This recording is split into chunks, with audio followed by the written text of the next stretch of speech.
सिंध जी सरज़मीन अहिड़ी त सबागी आहे जंहिंमें हिक तरफ़ केतिरा ई आलिम, आकिल, अकाबिर, अदीब, सियासतदान पैदा थिया आहिनि जन मुल्क ऐं क़ौम जी ख़िदमत कंदे ज़िंदगियूं गुज़ारे छॾियूं। अहिड़नि मांझी मर्दनि मां मीर साहिब ख़ान शर बि हिकु आहे। संदसि जो तालुक़ु सिंध जे मशहूरु चीफ अफ़सर सरदार अल्लाह यार ख़ान जंगी शहीद जे ख़ानदान सां आहे।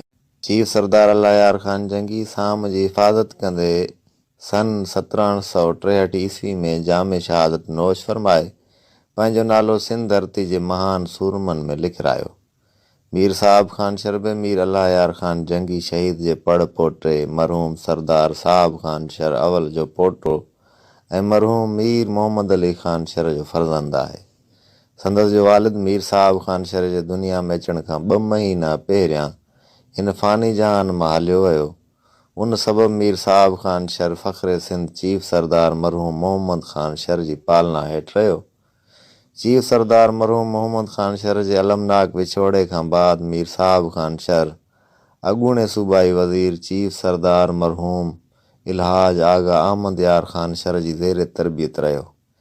एतिरे मानायतिन ऐं दिलेर अकाबिर हस्तियुनि जी तरबियत सबबि मीर साहिब ख़ान शर में हर उहा ख़ूबी मौजूदु आहे जेका हिकु अज़ीम लीडर, ज़मीनदार, सखी ऐं बहादुर में हुजणु घुरिजे।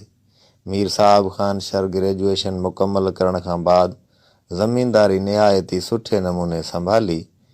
हिन हारियुनि, पुरहितनि, मज़दूरनि ऐं मिसकिननि जी पिणु घणी मदद कई।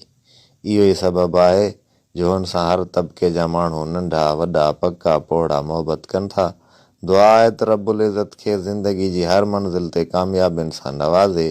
आमीन, आमीन, सुमा आमीन।